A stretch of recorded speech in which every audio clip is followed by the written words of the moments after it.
Good morning, Sarah. How are you today? Hi, Mr. Davis. I'm good, thank you. How about you? I'm doing well, thanks for asking. Today, I thought we could have some fun with phrasal verbs. Are you ready for a little riddle? Sure, Mr. Davis. Riddles sound fun. Great. Here's the first one. What do you get when you put up after brush? I'm not sure. Think about it.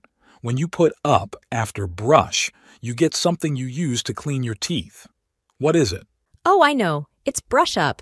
So, brush up means to clean something, right? Not quite, Sarah. That's a good guess, though. When we say brush up, it means to review or improve your knowledge of something. For example, you can brush up on your English skills by practicing more. Oh, I get it now. So, brush up means to practice and get better at something. Got it. Exactly. Now here's another one.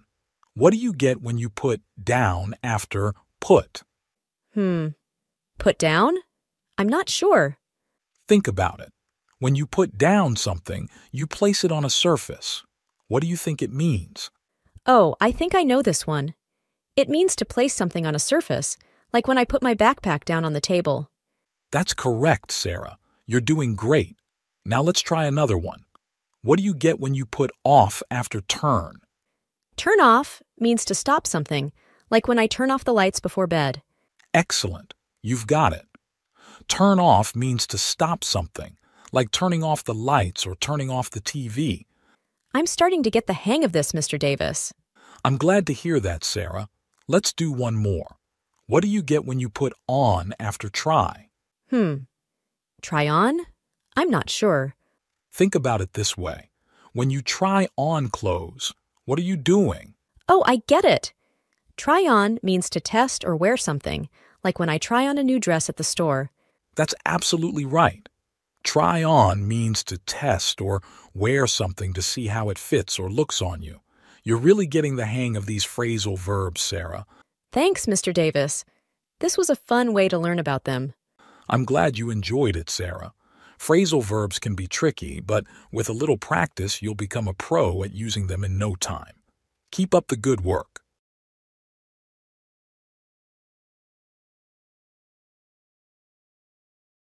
Hello again, Sarah. How are you feeling today? Hi, Mr. Davis. I'm feeling great and ready to learn more.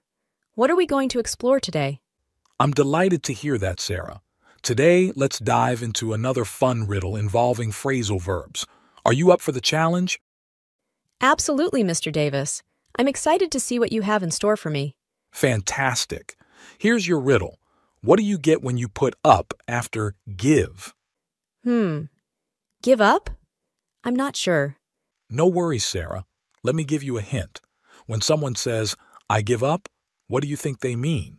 Well, when someone says, I give up, it means they're quitting or surrendering, like when I can't solve a difficult puzzle.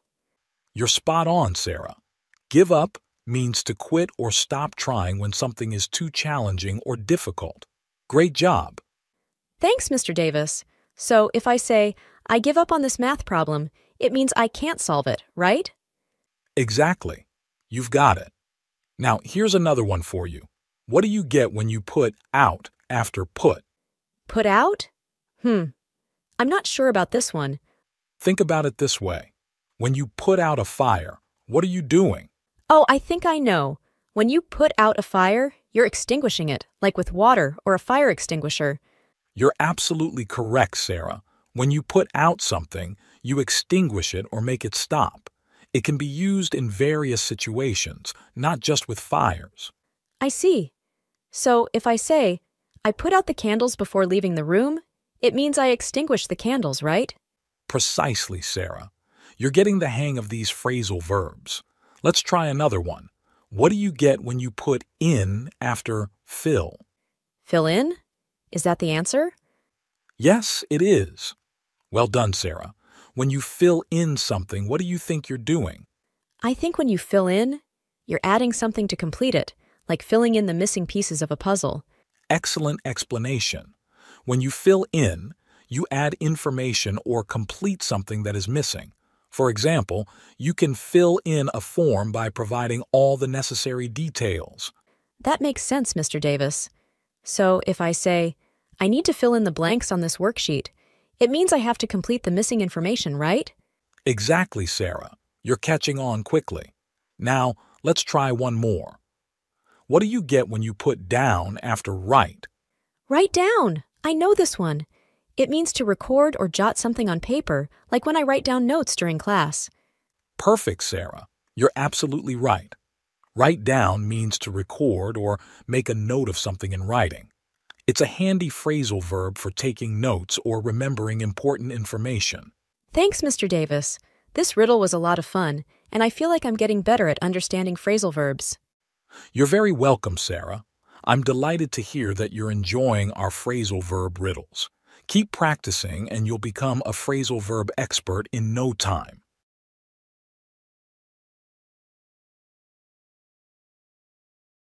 Good day, Sarah.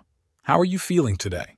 Ready for another phrasal verb challenge? Hi, Mr. Davis. I'm feeling great and definitely up for another challenge. What's our riddle today? Wonderful. Here's your next phrasal verb riddle. What do you get when you put off after put? Put off? I'm not sure about this one. No problem, Sarah. Let me give you a clue. When someone says, I'll put off doing my homework, what do you think they mean? Well, when someone says that, it sounds like they're delaying or postponing their homework. You've got it, Sarah. Put off means to delay or postpone something. It's like saying, I'll do it later, or I'll do it another time. Thanks, Mr. Davis. So if I say, I put off cleaning my room, it means I delayed cleaning it, right? Exactly. You're getting the hang of it. Now, let's try another one. What do you get when you put up after wake? Wake up. I know this one. It means to stop sleeping and get out of bed, like when I wake up in the morning. Well done, Sarah. Wake up is one of the most common phrasal verbs. It means to stop sleeping and become conscious, usually in the morning. Thanks, Mr. Davis. I use wake up every day. You're welcome, Sarah. Here's your next riddle. What do you get when you put over after go? Go over? I'm not sure. Think about it this way. When you go over something, what are you doing with it? Oh, I think I know this one. When you go over something, you review or examine it carefully, like when I go over my homework to check for mistakes. That's absolutely right, Sarah. Go over means to review, examine, or check something carefully. It's a helpful phrasal verb when you want to make sure everything is correct. Got it, Mr. Davis. So if I say, I need to go over my presentation before the meeting, it means I need to review it, right? Precisely, Sarah. You're doing splendidly. Now let's try one more. What do you get when you put down after pick? Pick down?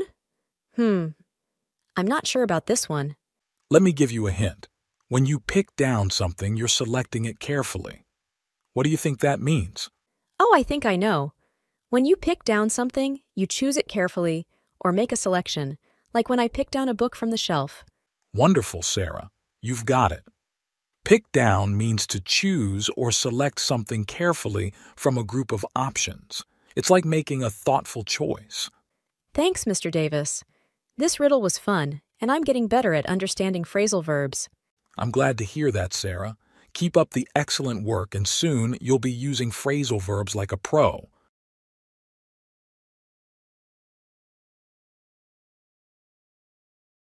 Hello again, Sarah. I hope you're having a great day. Are you ready for another phrasal verb challenge? Hi, Mr. Davis. I'm having a great day, and I'm always up for a challenge. What's our riddle today? Fantastic. Here's your next phrasal verb riddle. What do you get when you put out after run? Run out. I know this one. It means to deplete or exhaust something, like when I run out of cookies. Well done, Sarah. Run out means exactly that, to deplete or exhaust a supply of something until there's none left. It's like saying, I used up all my cookies. Thanks, Mr. Davis. So if I say, I need to go to the store because we've run out of milk, it means we have no more milk, right? Exactly. You've got it. Now let's try another one. What do you get when you put up after bring? Bring up. I think I know this one too.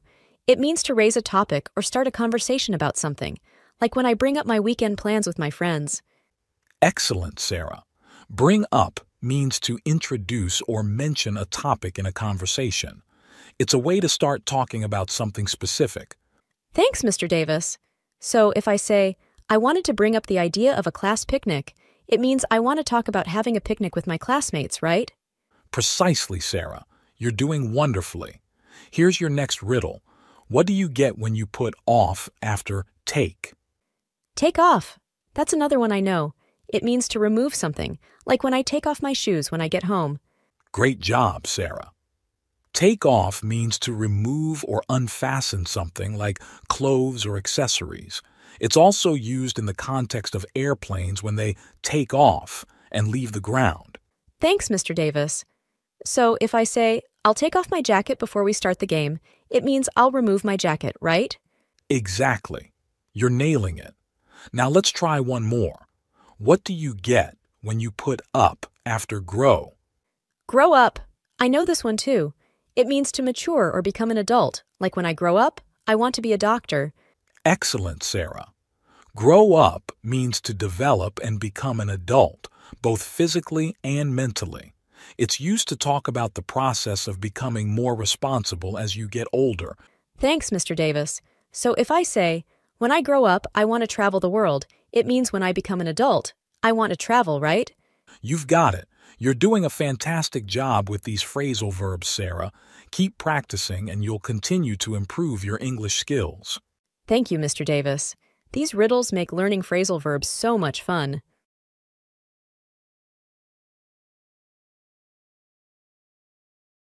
Hello again, Sarah. I hope you're having a wonderful day. Are you ready to tackle some more phrasal verbs today? Hi, Mr. Davis. My day is going well, and I'm excited to learn more. What's our challenge for today? Fantastic. Here's your next phrasal verb riddle. What do you get when you put down after tear? Tear down. I think I've heard this one before. It means to demolish or destroy something, like when they tear down old buildings to make way for new ones. Well done, Sarah. Tear down means exactly that, demolishing or destroying a structure or something similar. It's often used in construction or renovation contexts. Thanks, Mr. Davis. So if I say, they decided to tear down the old playground and build a new one, it means they're going to demolish the old playground, right? Precisely, Sarah. You've got it. Now, let's try another one. What do you get when you put up after fix? Fix up. I know this one too. It means to repair or improve something, like when my parents fix up our old house. Great job, Sarah. Fix up means exactly that, repairing or renovating something to make it better or more functional. It's used when you want to give something a makeover. Thanks, Mr. Davis. So if I say, we're going to fix up the garden by planting new flowers, it means we're going to improve the garden, right? Exactly. You're catching on quickly. Here's your next riddle. What do you get when you put up after patch? Patch up. I think I've heard this one too. It means to repair something that's damaged or torn, like when I patch up a hole in my jeans. Perfect, Sarah. Patch up means exactly that, repairing or mending something that is damaged or torn. It's often used for fixing small holes or tears. Thanks, Mr. Davis. So if I say, I need to patch up this hole in my backpack, it means I have to repair the hole, right? You've got it. You're doing a fantastic job. Now let's try one more. What do you get when you put up after wire? Wire up. I'm not sure about this one. No worries, Sarah. Let me give you a hint. When you wire up something, you're connecting electrical wires to it. What do you think that means? Oh, I think I understand now. When you wire up something, you're connecting it to electricity, like when I wire up a new lamp. Exactly, Sarah. Wire up means to connect electrical wires to something, typically for power or functionality. Thanks, Mr. Davis. So if I say, I'll wire up the new computer to the power source, it means I'll connect the computer to the electricity, right? Precisely, Sarah. You're doing wonderfully with these phrasal verbs. Keep practicing and your understanding of English will continue to improve. Thank you, Mr. Davis. These riddles are a fun way to learn phrasal verbs, and I'm enjoying every moment of it.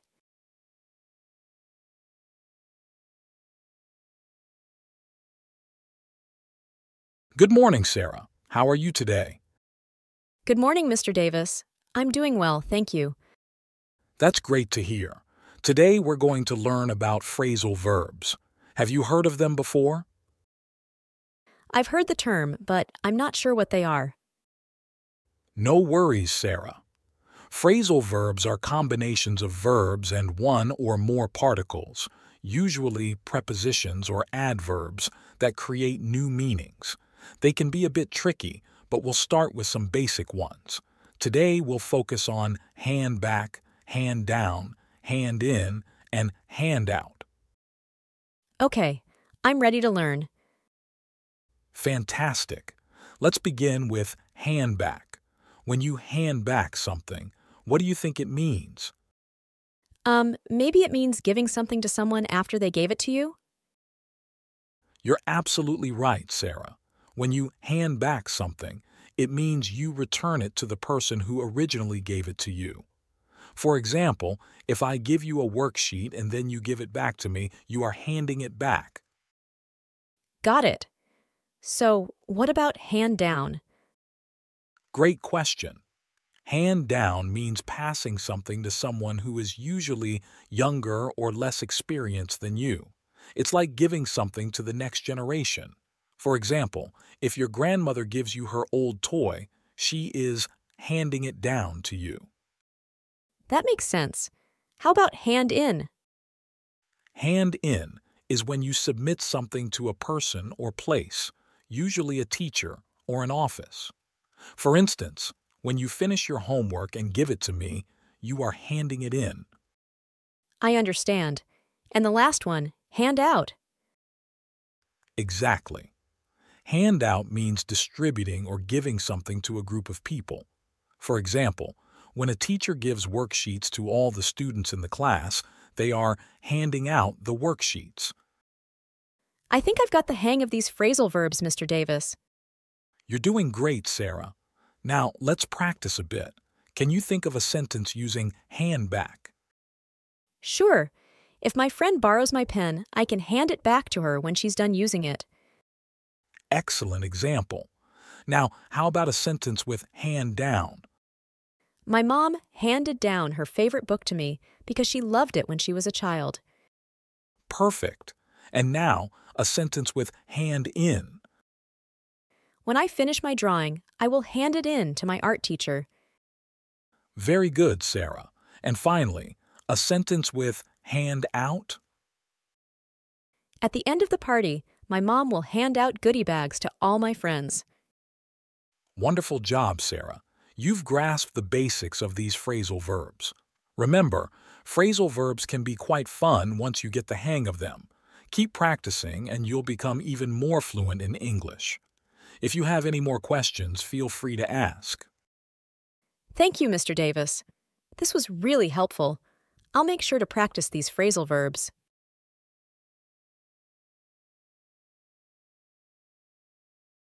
You're very welcome, Sarah. I'm glad you found it helpful.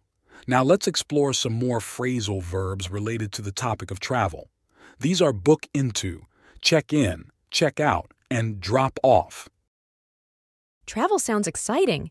Can you explain book into first? Of course. When you book into a hotel or a place to stay, it means you make a reservation or arrange for a room in advance. For instance, if your family is going on vacation, your parents might book into a hotel before the trip to ensure they have a place to stay. Oh, I see. So what's check-in?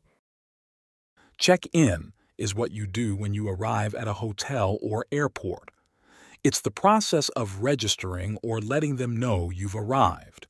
At a hotel, you provide your name and details to the receptionist, and at the airport, you go to the check-in counter to get your boarding pass. Thanks for explaining. And check out? When you're ready to leave a hotel, you check out. It involves settling any outstanding bills, returning your room key, and officially leaving the place you were staying at. It's like saying goodbye to the hotel. That makes sense. And drop off? Drop off means to leave someone or something at a specific location. For example, if your parents are taking you to the airport, they will drop you off at the terminal before you check in for your flight. Got it. So if my family is going on a trip, my parents would book into a hotel, check in when we arrive, check out when we leave, and they might drop me off at the airport. That's exactly right, Sarah. You're really getting the hang of these travel-related phrasal verbs. Thanks, Mr. Davis. Learning English with you is so much fun. It's my pleasure, Sarah. Learning can be enjoyable, and it's wonderful to see your progress. Now, can you create a sentence using book into? Sure. My family is going to book into a cozy cabin for our winter vacation. Excellent. And how about a sentence with check out? After our amazing stay at the beach resort, we will check out and head back home. Perfect. Now let's do check in. Can you use it in a sentence? When we arrive at the airport, we'll check in and get our boarding passes. Great job. And finally, a sentence with drop off?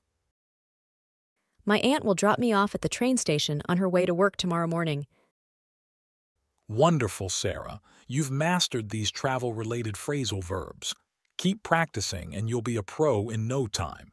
If you have any more questions or want to learn more, feel free to ask anytime. Thank you, Mr. Davis. I definitely will. Learning English is so exciting.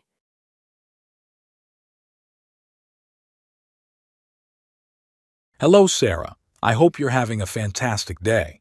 Are you ready for another round of phrasal verb riddles? Hi, Mr. Davis. My day is going great, and I'm always eager to learn more. What's our challenge for today? Wonderful. Here's your next phrasal verb riddle. What do you get when you put in after pack? Pack in. I'm not sure about this one. That's okay, Sarah. Let me give you a clue. When you pack in something, you're fitting a lot into a small space. What do you think that means? Oh, I think I understand now. When you pack in something, you're putting a lot of things into a small area or container. Exactly, Sarah.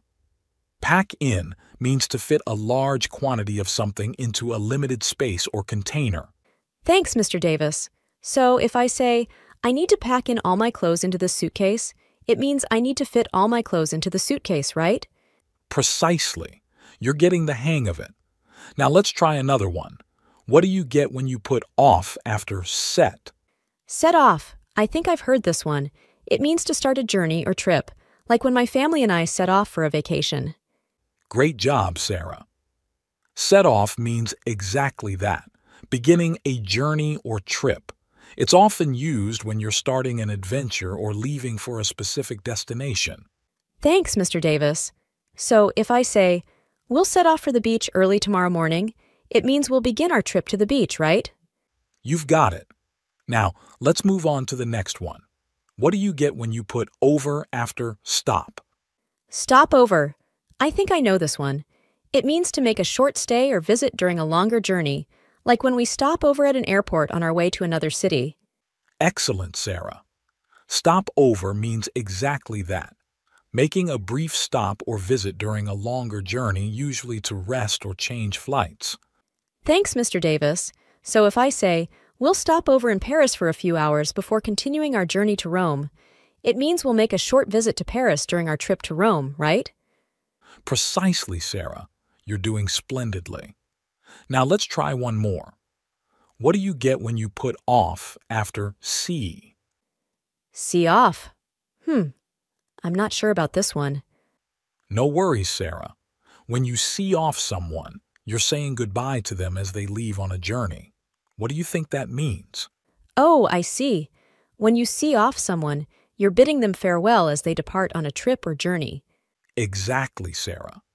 See off means to say goodbye to someone as they leave for a journey or trip. Thanks, Mr. Davis. So if I say, I'll come to the airport to see off my friend when she leaves for her vacation, it means I'll say goodbye to my friend at the airport, right? That's correct, Sarah. You're doing an excellent job with these phrasal verbs. Keep practicing and your English skills will continue to improve. Thank you, Mr. Davis.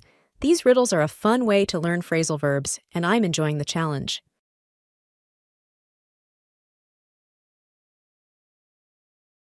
Hello, Sarah. How's your day going? Ready to tackle another round of phrasal verb riddles? Hi, Mr. Davis. My day is going well, and I'm excited to learn more. What's our challenge for today? That's great to hear, Sarah. Here's your next phrasal verb riddle. What do you get when you put out after branch? Branch out. I think I've heard this one before. It means to expand or diversify into new areas or activities, like when a company decides to branch out into different markets. Excellent, Sarah. Branch out means exactly that, expanding or diversifying into new areas or activities, often to grow or develop. Thanks, Mr. Davis. So, if I say, I want to branch out and try different hobbies, it means I want to explore new activities, right? Precisely. You're catching on quickly. Now let's try another one. What do you get when you put into after break? Break into. I know this one. It means to enter a place or building unlawfully, like when someone tries to break into a house. Great job, Sarah. Break into means exactly that, illegally entering a place or building without permission. Thanks, Mr. Davis. So, if I say, I heard a noise outside and I think someone is trying to break into my car, it means someone is trying to enter my car without permission, right? You've got it. Now let's move on to the next one. What do you get when you put on after carry? Carry on. I've heard this one too. It means to continue doing something, like when I carry on with my homework after a short break. Excellent, Sarah. Carry on means to continue or persist in doing something, often despite difficulties or interruptions. Thanks, Mr. Davis.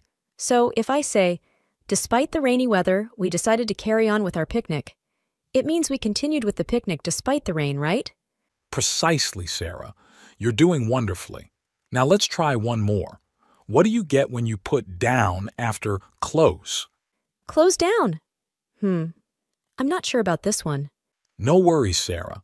When you close down something, you're shutting it permanently, often referring to businesses or operations. What do you think that means? Oh, I think I understand now. When you close down something, you're shutting it permanently, like when a store or restaurant closes down for good. Exactly, Sarah. Close down means to permanently shut or cease the operation of something, such as a business or establishment. Thanks, Mr. Davis. So if I say, the bookstore had to close down due to declining sales, it means the bookstore had to shut permanently because of low sales, right? That's correct, Sarah. You're doing a fantastic job with these phrasal verbs. Keep practicing and your English skills will continue to improve. Thank you, Mr. Davis. These riddles are a fun way to learn phrasal verbs, and I'm enjoying every challenge.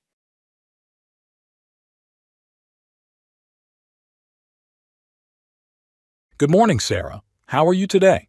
Hi, Mr. Davis. I'm good, thank you. How about you? I'm doing well, thanks. Today, we're going to learn about some fun phrasal verbs. Are you ready? Yes, I'm excited. Great. Let's start with the first one. Look forward to. This phrasal verb means to be excited or happy about something that will happen in the future. Can you give me an example sentence using look forward to? Sure. I look forward to the weekend because I can play with my friends. Excellent. Now, let's move on to the next one. Note down. This means to write something in order to remember it. Can you use it in a sentence? Of course. I always note down my homework assignments in my notebook. Perfect. You're doing great. The next one is step down. It means to resign from a job or position. Can you make a sentence with step down? My teacher said she would step down at the end of the school year. Very good. You're getting the hang of this. Now let's talk about take off. It means to remove something like clothes or a hat. Can you use it in a sentence? I take off my shoes before entering the house. That's right. You're doing an excellent job with these phrasal verbs. Now let's try a little quiz. I'll give you a sentence and you tell me which phrasal verb fits in the blank. Okay, I'll give it a try. Great. Here's the sentence.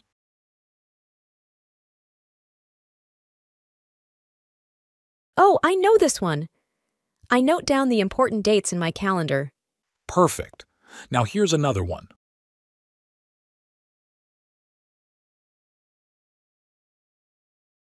The pilot will take off the plane in a few minutes. Almost there. The correct answer is, the pilot will take off in the plane in a few minutes.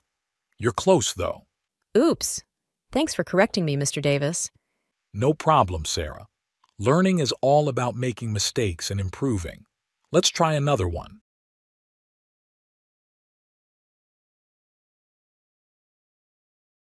She decided to step down from her job. That's right. You're back on track. One more.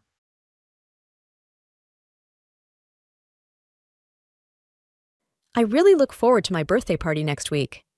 Fantastic, Sarah. You got it. You're really getting the hang of these phrasal verbs. Keep practicing, and soon you'll be using them like a pro. Thank you, Mr. Davis. This was fun. I can't wait to use these phrasal verbs in my everyday conversations.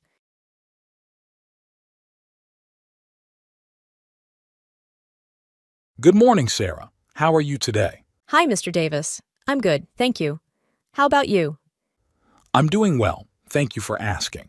Today, we're going to talk about phrasal verbs. Have you heard of them before? Yes, I've heard of them, but I'm not very sure what they are. That's okay. Phrasal verbs are words made up of a verb and one or more particles, like prepositions or adverbs. They often have a different meaning than the individual words. Today, we'll learn about 4 phrasal verbs: take up, wait up, back up, and carry out. Sounds interesting. Can you tell me about the first one, take up? Of course. Take up means to start a new activity or hobby. For example, if you decide to start playing the guitar, you can say, I'm going to take up the guitar. Oh, I get it. Like when I took up painting last year. Exactly. Now, let's move on to weight up. This one means to measure the heaviness of something. For instance, if you want to know how heavy your backpack is, you can say, I need to weight up my backpack. So it's like finding out how much something weighs. Yes, that's right. Now, back up is our next phrasal verb. It means to support someone or something. For instance, if your friend is in trouble and needs your help, you can say, I'll back you up. So it's like being there for someone when they need you? Exactly, Sarah. And now, let's talk about carry out. This phrasal verb means to complete a task or perform an action. For example, if you have a list of chores at home, you can say, I need to carry out these chores. So it's like doing something on a to-do list? That's right. You're getting the hang of it. Now, let's practice using these phrasal verbs in sentences. I'll give you a sentence, and you can fill in the blank with the correct phrasal verb. Okay, I'm ready. Great. Here's the first one.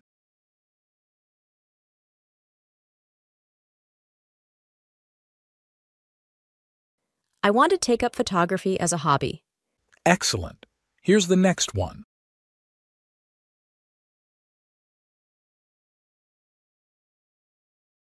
Can you help me carry out this heavy box? Perfect. And one more.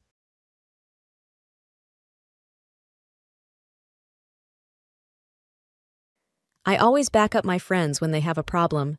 Well done, Sarah. You're doing great with these phrasal verbs. Thank you, Mr. Davis. This is fun and helpful. I'll make sure to use them in my everyday conversations. That's the spirit, Sarah. Learning can be fun, and I'm here to help you along the way. If you have any more questions or want to practice more, just let me know. Thanks, Mr. Davis. I appreciate it.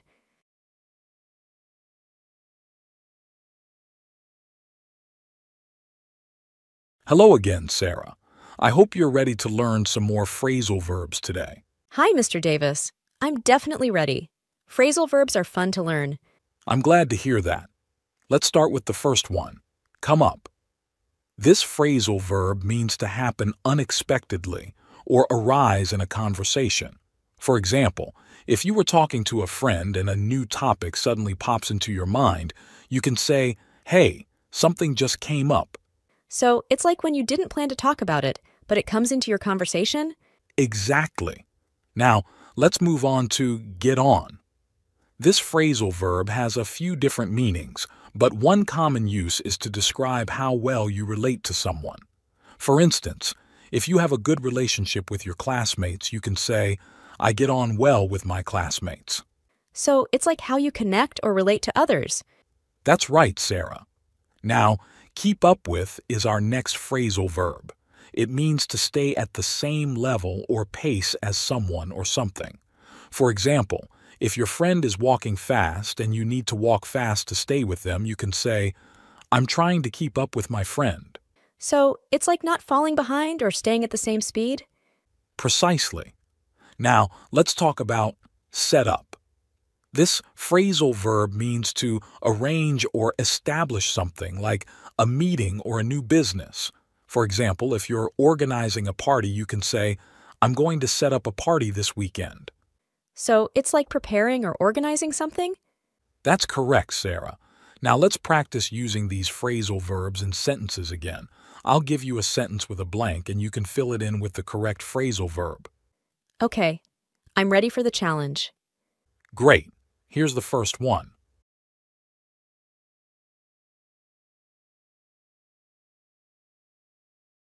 I didn't plan to talk about it, but it just came up in our conversation. Wonderful. Here's the next one.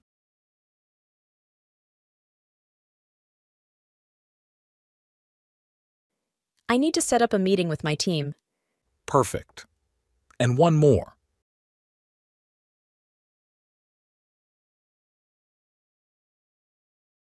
I want to get on with my classmates, so I always help them when they need it. Excellent, Sarah. You're making great progress with these phrasal verbs. Thanks, Mr. Davis. Learning English with you is so much fun. I'm glad to hear that, Sarah. Learning can be enjoyable, and I'm here to help you every step of the way. If you have more questions or want to practice more, just let me know. I will, Mr. Davis. Thank you for being such a great teacher.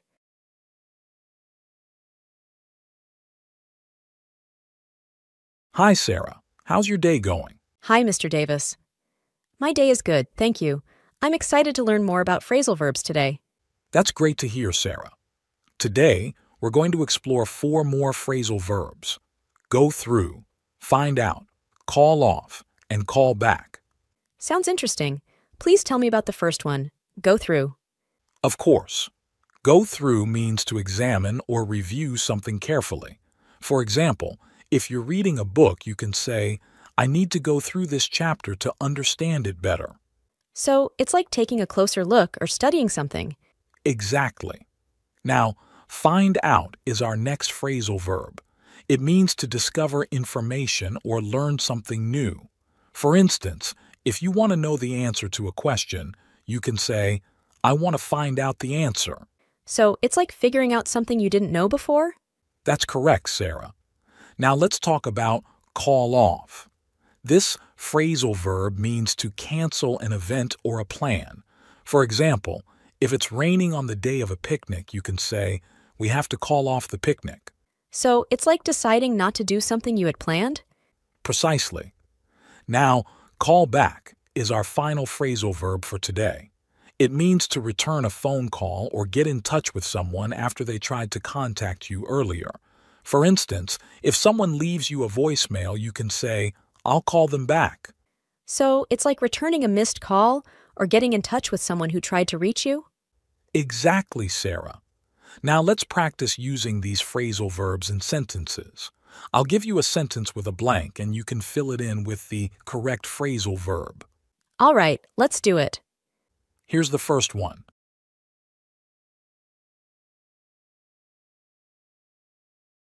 I need to go through this book to understand the story better. Great job. Here's the next one.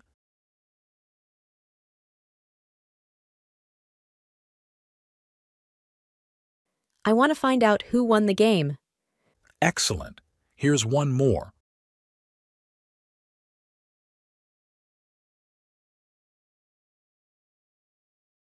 Due to bad weather, they had to call off the outdoor party.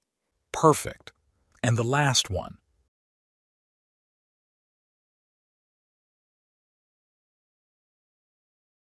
Someone left me a message, so I'll call them back when I have time. You're doing fantastic, Sarah. Keep practicing, and these phrasal verbs will become a natural part of your English. Thank you, Mr. Davis. Learning with you is always so much fun. I'm glad to hear that, Sarah. Learning should be enjoyable, and I'm here to help you with any questions or more practice you need.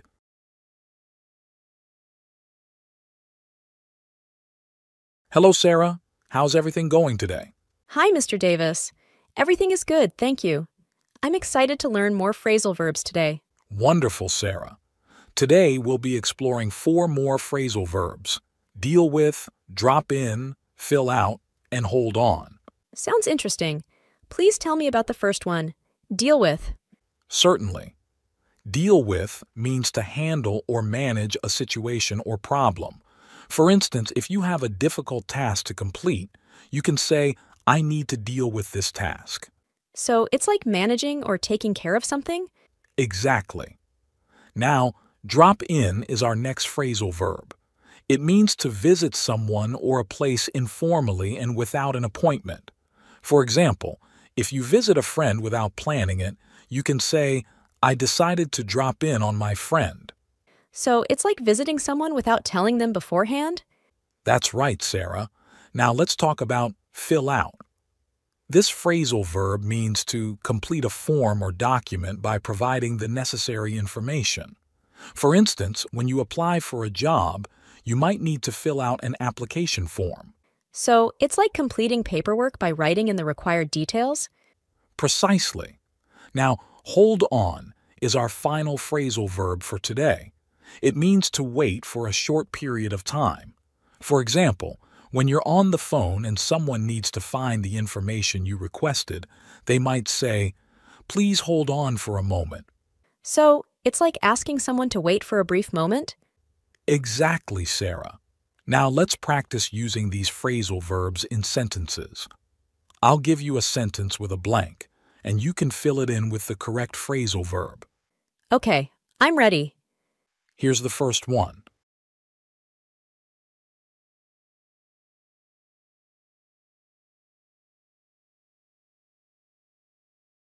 I have a problem at work and I need to deal with it. Great job. Here's the next one.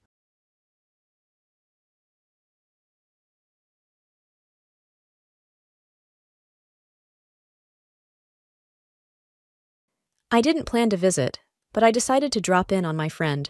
Excellent. Here's one more.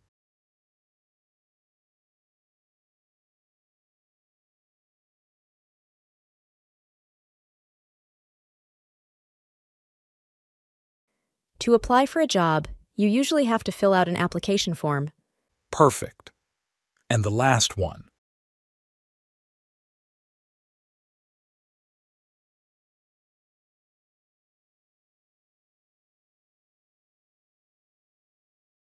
I'm on the phone with a customer, and I asked them to hold on for a moment. Well done, Sarah. You're getting really good at using these phrasal verbs. Thank you, Mr. Davis. Learning with you is always fun and helpful. I'm delighted to hear that, Sarah.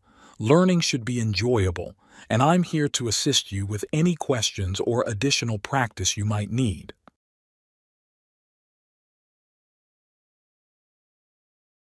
Hello, Sarah. How are you doing today? Hi, Mr. Davis. I'm doing well, thanks. I'm excited to learn more phrasal verbs today. That's great, Sarah. Today we'll explore 4 more phrasal verbs: join in, lay off, put back, and run out of. Sounds interesting. Please tell me about the first one, join in. Of course. Join in means to participate or become a part of an activity or a group. For example, if your friends are playing a game, you can say, I want to join in and play too. So it's like becoming involved in something together with others? Exactly. Now, lay off is our next phrasal verb.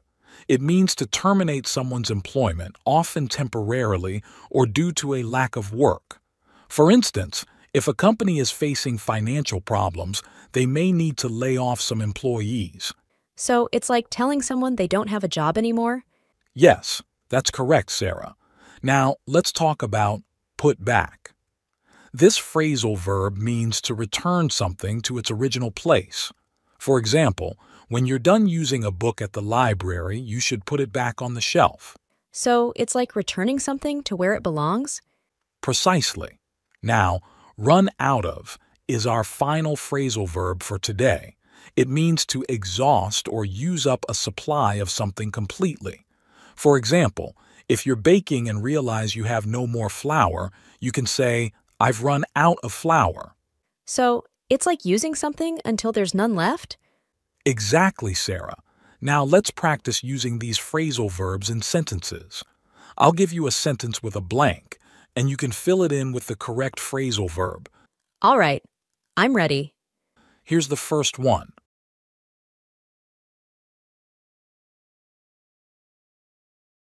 I'm having a lot of fun playing with my friends, so I want to join in the game. Great job. Here's the next one.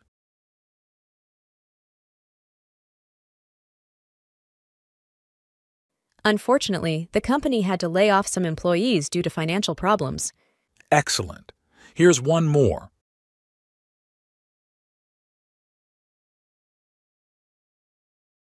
After reading the book, make sure to put it back on the shelf. Perfect. And the last one.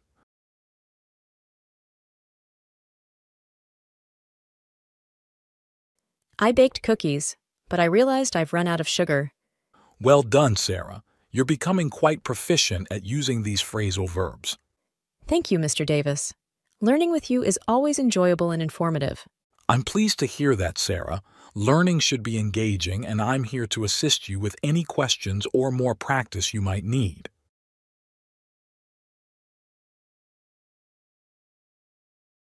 Hello, Sarah. How's your day going? Hi, Mr. Davis. My day is good, thank you. I'm excited to continue learning about phrasal verbs with you. That's wonderful to hear, Sarah. Today, we'll explore 4 more phrasal verbs: sort out, take on, take over, and bail out. Sounds interesting. Please tell me about the first one. Sort out. Certainly. Sort out means to organize or resolve a problem or a situation. For example, if your room is messy, you can say, I need to sort out my room. So, it's like cleaning up or fixing something that's not in order. Exactly. Now, take on is our next phrasal verb. It means to accept or agree to do a task or responsibility. For instance, if your boss asks you to lead a project, you can say, I'm willing to take on the project. So, it's like agreeing to do a new task or responsibility? That's right, Sarah.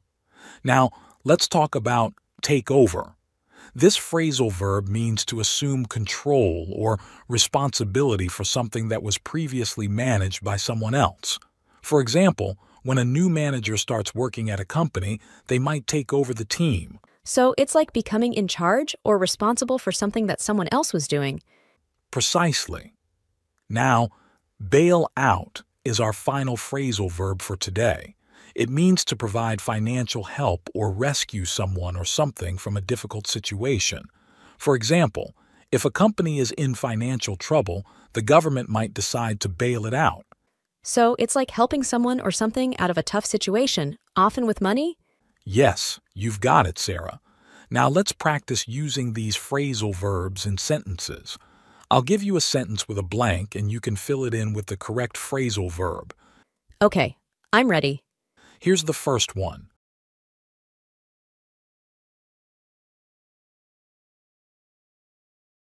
My room is a mess, and I need to sort it out. Great job. Here's the next one.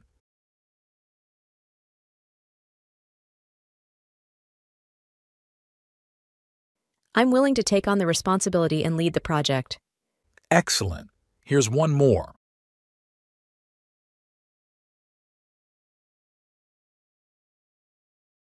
When the old manager retired, the new manager had to take over the team.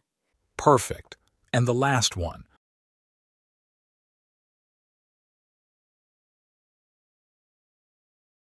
The government decided to bail out the struggling company. Well done, Sarah. You've mastered these phrasal verbs beautifully. Thank you, Mr. Davis. Learning with you is always enjoyable and helpful. I'm delighted to hear that, Sarah. Learning should be engaging, and I'm here to assist you with any questions or more practice you might need.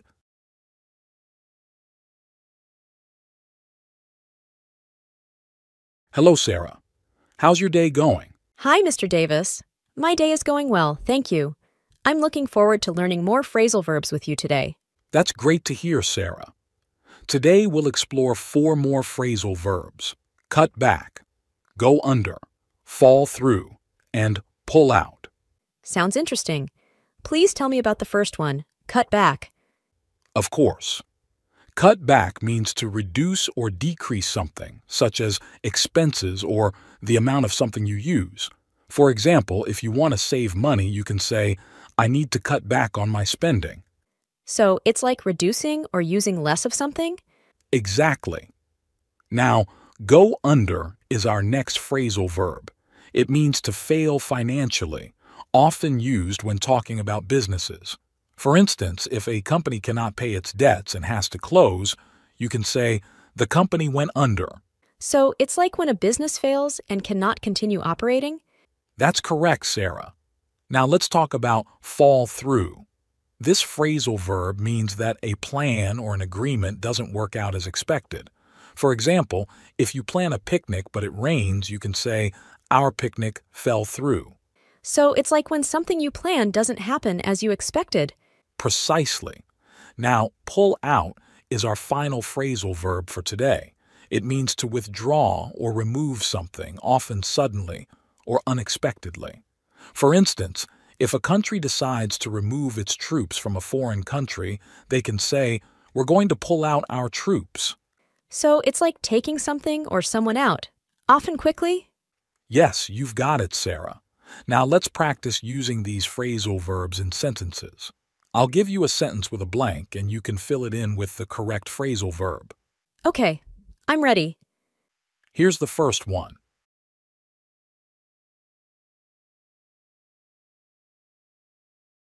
To save money, I need to cut back on my unnecessary expenses. Great job. Here's the next one.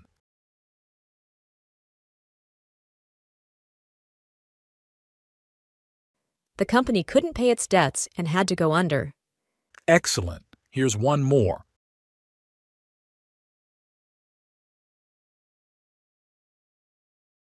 We planned a beach trip, but it rained, so our trip fell through.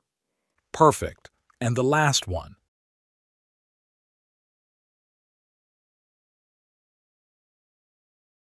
The country decided to pull out its troops from the foreign territory. Well done, Sarah. You've mastered these phrasal verbs beautifully. Thank you, Mr. Davis. Learning with you is always enjoyable and helpful. I'm delighted to hear that, Sarah. Learning should be engaging, and I'm here to assist you with any questions or more practice you might need.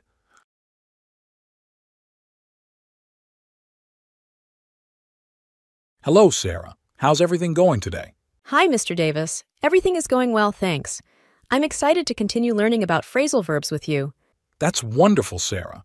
Today, we'll explore 4 more phrasal verbs: bottom out, level off, call off, and carry out.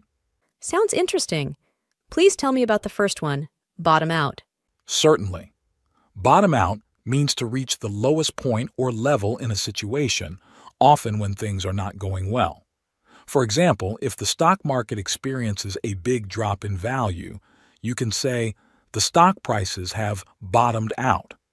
So it's like when something reaches its lowest point, especially in a negative situation. Exactly. Now, level off is our next phrasal verb. It means to stabilize or become steady after a period of change or fluctuation. For instance, if the price of a product was rising but then stops increasing and remains the same, you can say, "The prices have leveled off." So it's like when something stops changing and stays constant for a while? That's correct, Sarah. Now let's talk about call off. This phrasal verb means to cancel or stop an event, plan, or activity that was previously scheduled or arranged. For example, If there's bad weather on the day of an outdoor picnic, you can say, "We had to call off the picnic." So it's like deciding not to go through with something you planned? Precisely. Now, carry out is our final phrasal verb for today. It means to complete or perform a task, plan, or action as intended. For example, if you have a list of tasks to do, you can say, "I need to carry out these tasks." So it's like doing something according to a plan or a set of instructions? Yes, you've got it, Sarah. Now let's practice using these phrasal verbs in sentences. I'll give you a sentence with a blank, and you can fill it in with the correct phrasal verb. Okay, I'm ready. Here's the first one.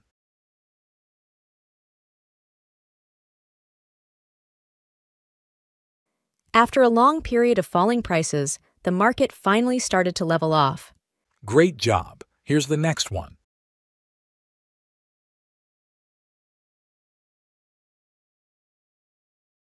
Due to bad weather, they had to call off the outdoor concert. Excellent. Here's one more.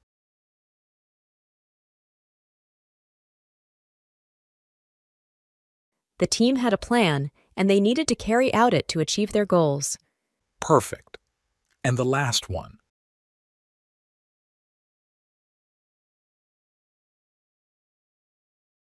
The company's profits bottomed out when they faced financial difficulties. Well done, Sarah. You've mastered these phrasal verbs beautifully. Thank you, Mr. Davis. Learning with you is always enjoyable and helpful. I'm delighted to hear that, Sarah. Learning should be engaging, and I'm here to assist you with any questions or more practice you might need.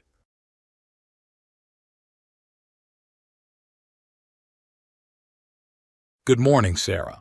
Today, we're going to have a fun conversation about phrasal verbs. We'll focus on 4 specific ones: act on, act out, act up, and act upon. Are you ready? Good morning, Mr. Davis. Yes, I'm ready. Phrasal verbs sound interesting. That's the spirit, Sarah. Phrasal verbs can be tricky, but once you understand them, you'll find them quite useful. Let's start with act on. Can you tell me what it means? I think act on means to do something because of a suggestion or information. Absolutely. You got it. Now let's use it in a sentence. Suppose you receive an email from your friend suggesting you visit a new ice cream shop. How would you use act on in a sentence? I'd say, I decided to act on my friend's suggestion and visit the new ice cream shop. Fantastic, Sarah. Now let's move on to act out. What does that mean? I think act out means to express your feelings or thoughts through your actions or behavior. Very close, Sarah. It means to express your feelings or thoughts through your actions, often in a dramatic way. Now, here's a scenario. You're feeling very happy because you got an A on your math test. How would you use act out in a sentence? I couldn't contain my excitement, so I acted out my happiness by dancing around the room. Perfect. You're getting the hang of this. Now let's talk about act up. What do you think it means? I think act up means when something doesn't work correctly or causes problems. You're absolutely right. It refers to something misbehaving or not functioning properly. Here's a situation. Your computer isn't working and you're frustrated. How would you use act up in a sentence? My computer always acts up when I have an important project to complete. Excellent, Sarah. Lastly, we have act upon. What's your guess on its meaning? I think act upon means to take action based on something, like a decision or advice. Spot on, Sarah. Now imagine you receive some wise advice from your grandmother. How would you use act upon in a sentence? I decided to act upon my grandmother's advice and study harder for my exams. Great job. You're doing wonderfully. Now let's put your knowledge to the test. I'll give you a scenario and you can use one of these phrasal verbs in a sentence. Ready? Ready. Imagine you're at a park and you see a dog running around without a leash, and it's making some children nervous. I'd say, the dog needs to be on a leash. Someone should act upon this situation. Perfect. You used act upon correctly in that sentence. Let's try another one. You're at home and your little sister is upset about something. She's crying and won't stop. I'd say, I tried to act out her favorite funny story to cheer her up. That's a creative way to use act out. Well done, Sarah. You've got a good grasp of these phrasal verbs. Thank you, Mr. Davis. This was really fun, and I learned a lot today. I'm glad you enjoyed it, Sarah. Learning can be fun, and you're doing an excellent job with these phrasal verbs. Keep practicing, and you'll become even better at using them in everyday conversations.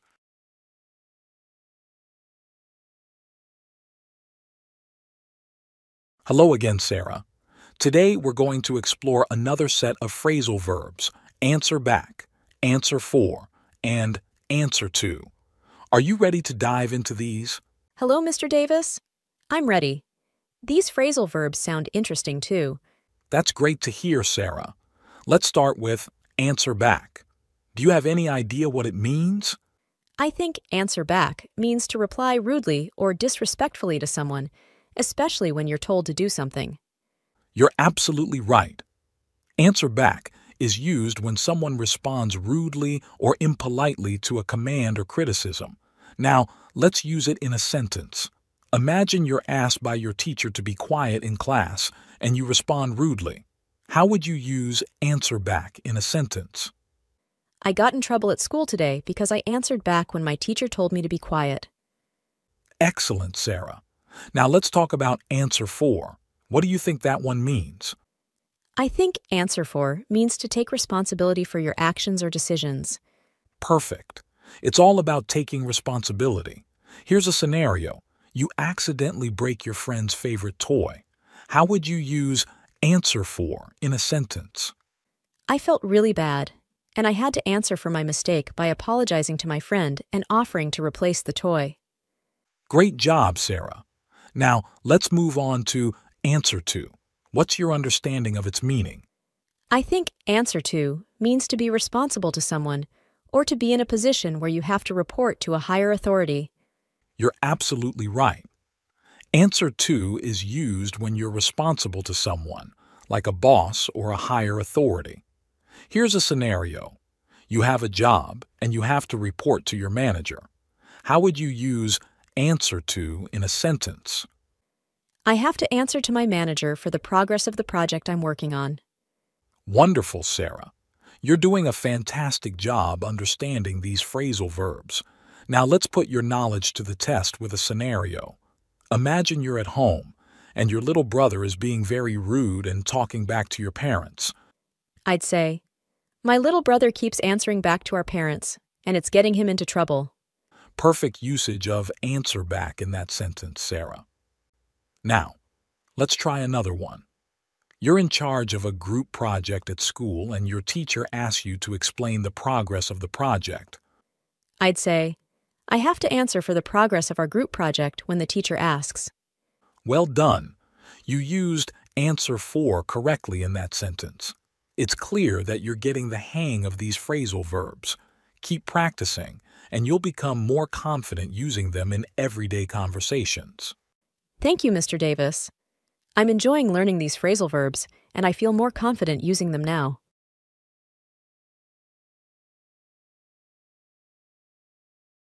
Hello again, Sarah. Today, we're going to explore another set of phrasal verbs: ask after, ask around, and ask for. Are you ready to learn about these? Hello, Mr. Davis. I'm ready to learn more phrasal verbs. Let's do it. Great enthusiasm, Sarah. Let's start with ask after. What do you think it means? I think ask after means to inquire about someone's well-being or health, like asking how they are doing. Excellent. Ask after is used when you're checking on someone's health or general situation. Now let's put it in a sentence. Imagine you meet a friend and want to know how their brother is. How would you use ask after in a sentence? When I saw my friend, I asked after her brother to see how he was doing. Perfect, Sarah. Now let's talk about ask around. What's your understanding of its meaning? I think ask around means to inquire or seek information from various people or sources. You've got it. Ask around is used when you're asking multiple people for information or advice. Here's a scenario. You're planning a surprise party for a friend and want to get ideas from others. How would you use ask around in a sentence? I asked around to gather different ideas for the surprise party to make it special. Wonderful. You're doing a great job. Now let's move on to ask for. What do you think it means? I think ask for means to request or demand something from someone, like asking for help or asking for a favor. Absolutely. Ask for is used when you're making a request or seeking assistance. Here's a scenario. You need some extra time to complete your homework, and you need to request it from your teacher. How would you use ask for in a sentence? I had too much homework to finish in one night, so I asked my teacher for an extension. Perfect, Sarah. You're getting the hang of these phrasal verbs. Now let's put your knowledge to the test with a scenario. Imagine you meet a friend who recently moved to a new city. I'd say, I asked after your family when I met your new neighbors. They were curious about how everyone is settling in. Great usage of ask after in that sentence, Sarah. Now, let's try another one. You're planning a surprise birthday party for your best friend, and you want to gather some ideas from different people. I'd say, I asked around for party ideas to make sure it's a memorable celebration. Wonderful. You've used ask around correctly in that sentence. It's clear that you're making great progress with these phrasal verbs. Keep practicing, and you'll become more comfortable using them in your conversations. Thank you, Mr. Davis. Learning these phrasal verbs has been really fun, and I can see how useful they can be in everyday situations.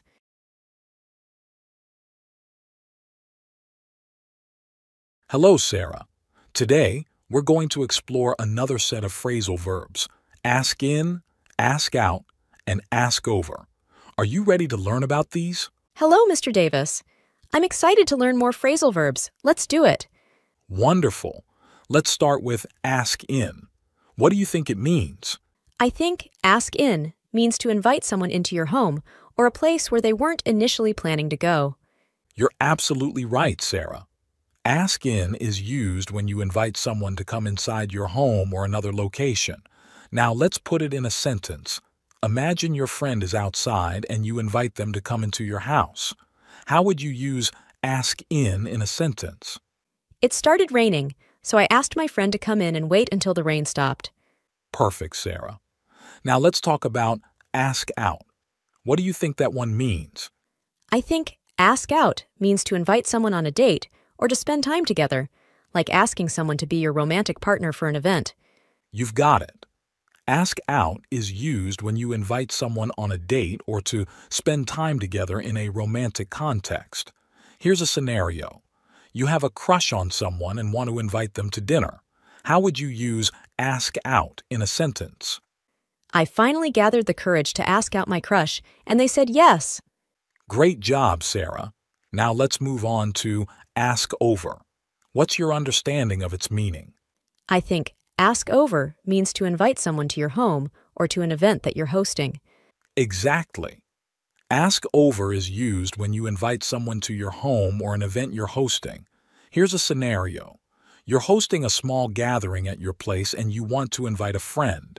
How would you use ask over in a sentence? I decided to ask my friend over for a cozy movie night at my place this weekend. Wonderful, Sarah. You're doing a great job. Now, let's put your knowledge to the test with a scenario. Imagine you have a new neighbor and you want to invite them to your housewarming party. I'd say, I'm planning a housewarming party, and I'd like to ask you over to meet our new neighbors. Great usage of ask over in that sentence, Sarah. Now let's try another one. You have a good friend you'd like to invite for dinner at a restaurant. I'd say, I'm thinking of asking my friend out for dinner at that new Italian restaurant downtown. Perfect. You've used ask out correctly in that sentence. It's clear that you're making great progress with these phrasal verbs. Keep practicing and you'll become even more comfortable using them in your conversations. Thank you, Mr. Davis. Learning these phrasal verbs has been a lot of fun, and I can see how they can make my conversations more interesting and engaging.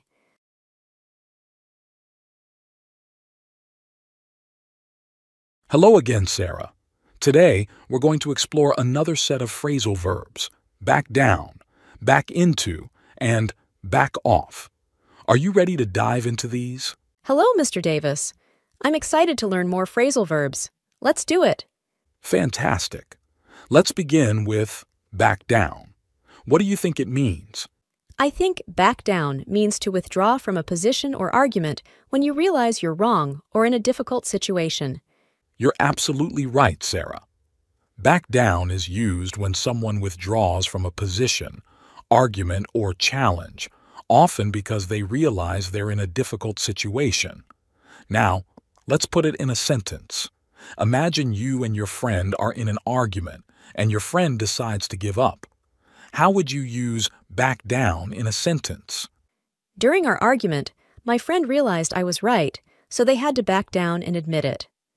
Perfect. Now let's talk about back into. What's your understanding of its meaning? I think back into means to accidentally drive or move in reverse into something, like bumping your car into a pole when parking. You're spot on, Sarah. Back into is used when you accidentally move in reverse into something. Here's a scenario. You're parking your car and accidentally hit a tree. How would you use back into in a sentence? I wasn't paying attention, and I ended up backing into a tree while parking. Great job, Sarah. Now let's move on to back off. What do you think that one means? I think back off means to move away or withdraw from a situation, especially when someone is pressuring you or making you uncomfortable. Absolutely. Back off is used when someone moves away or withdraws from a situation, often because they feel pressured or uncomfortable. Here's a scenario. Someone is standing too close to you and making you uncomfortable, and you want them to move away. How would you use back off in a sentence? I had to tell the person to back off because they were invading my personal space. Perfect, Sarah. You're doing a great job. Now let's put your knowledge to the test with a scenario. Imagine you're in a heated argument with a friend, and they eventually give up and stop arguing. I'd say, we were arguing about our favorite sports teams, but my friend finally had to back down and stop arguing. Great usage of back down in that sentence, Sarah. Now let's try another one. You're driving a rental car and accidentally reverse into a street sign. I'd say, I wasn't used to the rental car's controls, and I accidentally backed into a street sign while parking. Perfect. You've used back into correctly in that sentence. It's clear that you're making great progress with these phrasal verbs. Keep practicing, and you'll become even more comfortable using them in your conversations. Thank you, Mr. Davis. Learning these phrasal verbs has been a lot of fun, and I can see how they can be really helpful in everyday situations.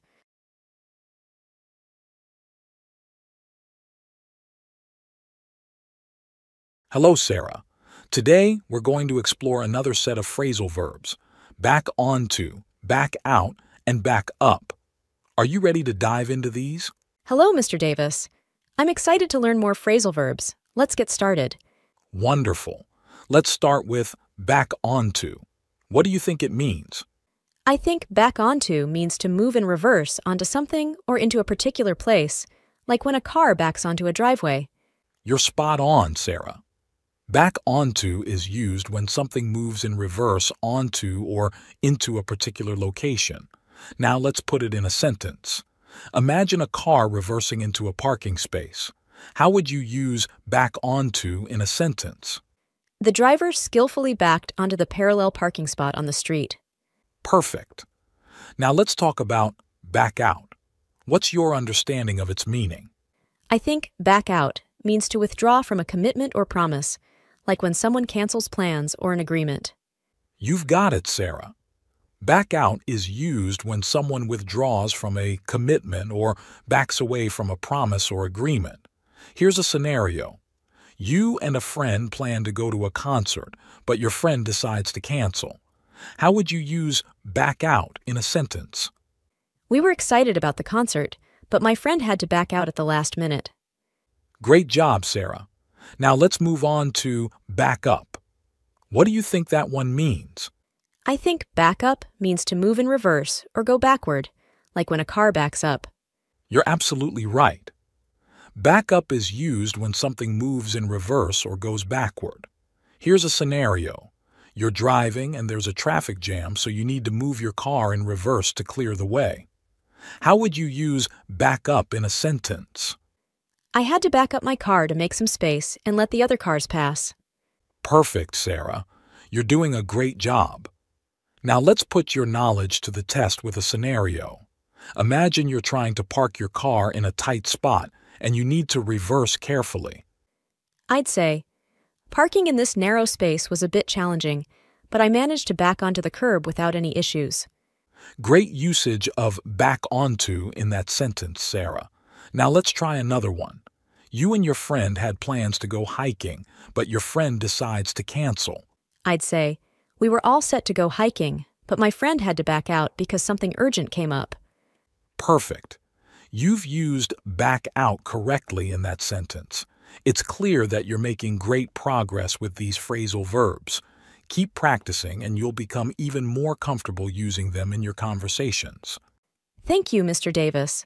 Learning these phrasal verbs has been a lot of fun, and I can see how they can be really helpful in everyday situations.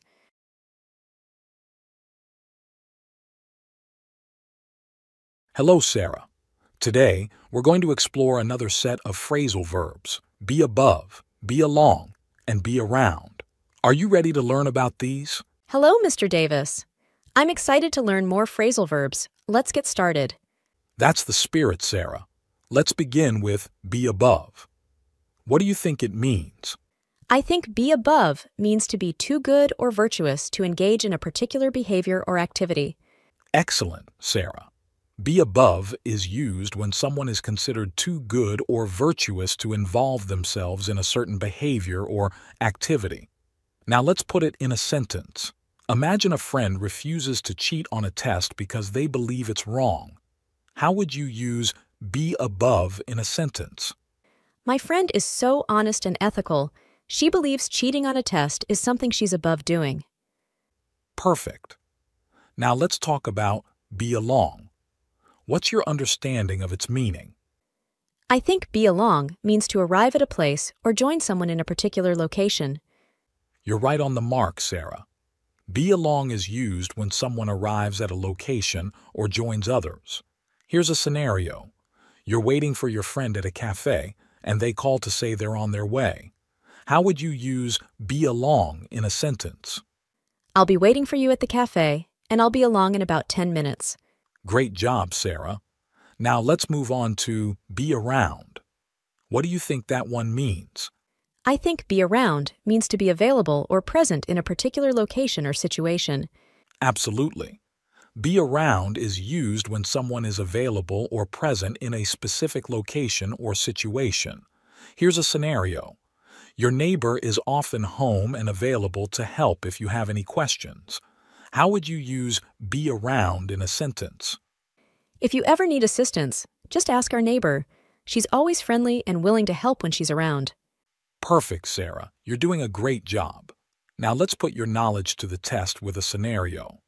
Imagine you're discussing an event with a friend and you mention someone who would never tell a lie.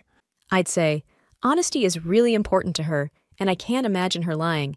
She's definitely someone who's above telling lies. Great usage of be above in that sentence, Sarah. Now, let's try another one. You're planning a picnic and your friend is running late. I'd say, don't worry, my friend will be along soon, and then we can start setting up for the picnic. Perfect. You've used be along correctly in that sentence. It's clear that you're making great progress with these phrasal verbs. Keep practicing, and you'll become even more comfortable using them in your conversations. Thank you, Mr. Davis. Learning these phrasal verbs has been a lot of fun, and I can see how they can be really helpful in everyday situations.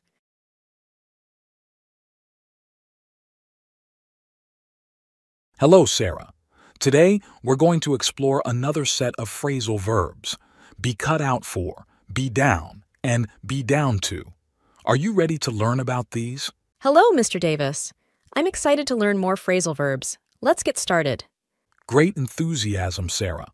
Let's start with be cut out for. What do you think it means?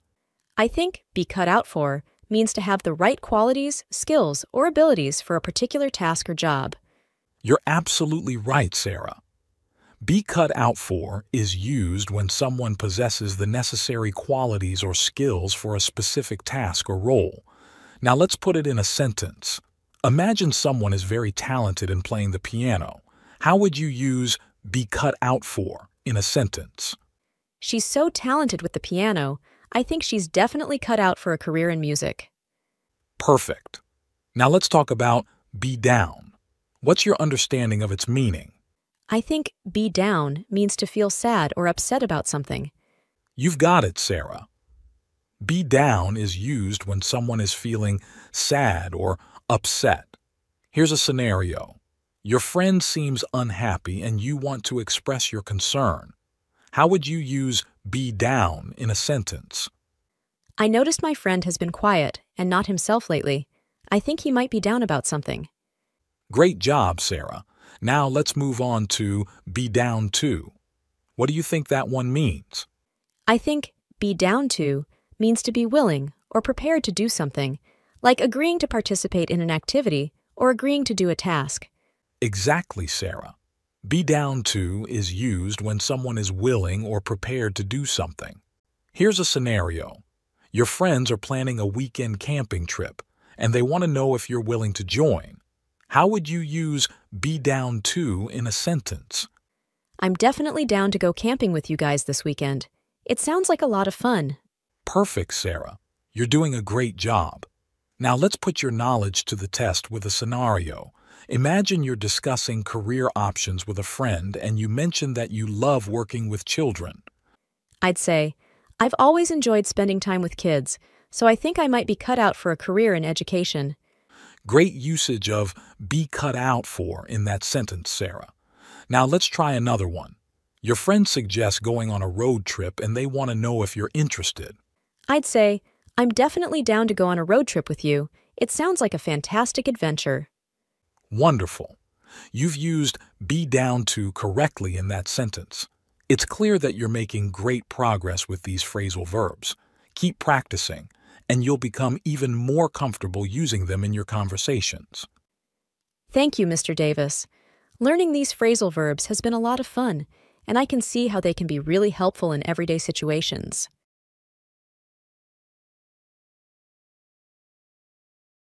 Hello, Sarah. Today, we're going to explore another set of phrasal verbs. Be down on, be down with, and be fed up. Are you ready to learn about these? Hello, Mr. Davis. I'm excited to learn more phrasal verbs. Let's get started. Fantastic, Sarah. Let's begin with be down on. What do you think it means? I think be down on means to have a negative or critical attitude towards someone or something, like being unfair or unkind. You're absolutely right, Sarah. Be down on is used when someone holds a negative or critical attitude towards someone or something. Now let's put it in a sentence. Imagine someone is always unfairly critical of your ideas. How would you use be down on in a sentence? It feels like my boss is always down on my suggestions, no matter how hard I try. Perfect. Now let's talk about be down with. What's your understanding of its meaning? I think be down with means to agree with or support a particular idea or plan. You've got it, Sarah. Be down with is used when someone agrees with or supports a particular idea or plan. Here's a scenario. Your friend suggests going to a new movie, and you think it's a great idea. How would you use be down with in a sentence? I'm definitely down with the idea of going to that new movie. It sounds like a lot of fun. Great job, Sarah. Now let's move on to be fed up. What do you think that one means? I think be fed up means to be extremely frustrated or annoyed with a situation or something that keeps happening. Exactly, Sarah. Be fed up is used when someone is extremely frustrated or annoyed with a situation or something that keeps happening. Here's a scenario. You're constantly dealing with a noisy neighbor. How would you use be fed up in a sentence? I'm so fed up with my noisy neighbor. They have loud parties every weekend, and it's driving me crazy. Perfect, Sarah. You're doing a great job. Now let's put your knowledge to the test with a scenario. Imagine you're talking about a friend who is always criticizing others. I'd say, it seems like she's always down on other people's choices, and it's becoming really annoying. Great usage of be down on in that sentence, Sarah. Now let's try another one. You and your friends are discussing plans for the weekend, and one of them suggests going for a hike. I'd say, I'm totally down with the idea of going for a hike this weekend. It's a great way to spend time outdoors. Wonderful. You've used be down with correctly in that sentence. It's clear that you're making great progress with these phrasal verbs. Keep practicing and you'll become even more comfortable using them in your conversations. Thank you, Mr. Davis. Learning these phrasal verbs has been a lot of fun, and I can see how they can be really helpful in everyday situations.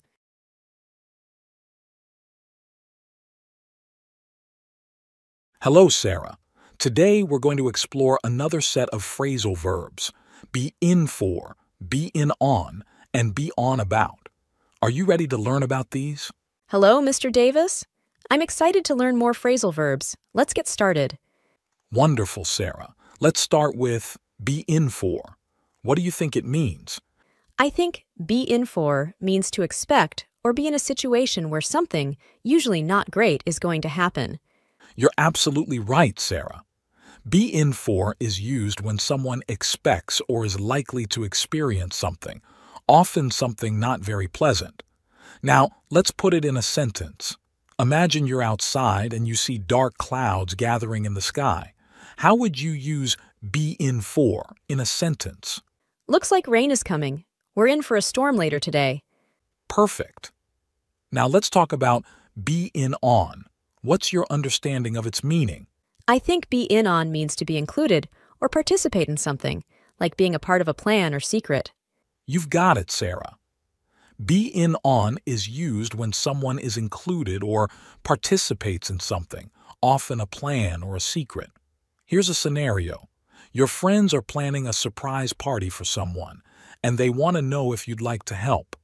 How would you use be in on in a sentence? I'd love to be in on planning the surprise party for our friend. It sounds like a great idea. Great job, Sarah. Now let's move on to be on about. What do you think that one means? I think be on about means to be talking or complaining about something repeatedly or excessively. Exactly, Sarah. Be on about is used when someone is talking or complaining about something repeatedly or excessively. Here's a scenario. Your friend won't stop talking about their new diet. How would you use be on about in a sentence?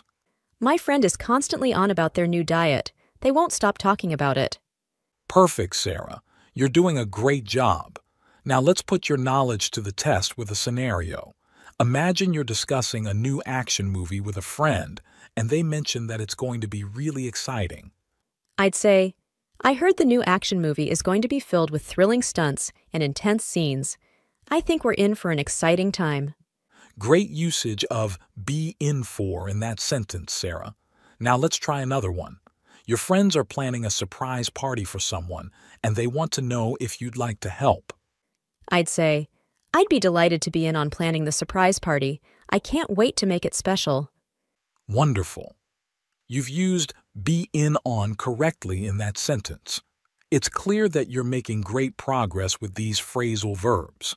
Keep practicing, and you'll become even more comfortable using them in your conversations. Thank you, Mr. Davis. Learning these phrasal verbs has been a lot of fun, and I can see how they can be really helpful in everyday situations.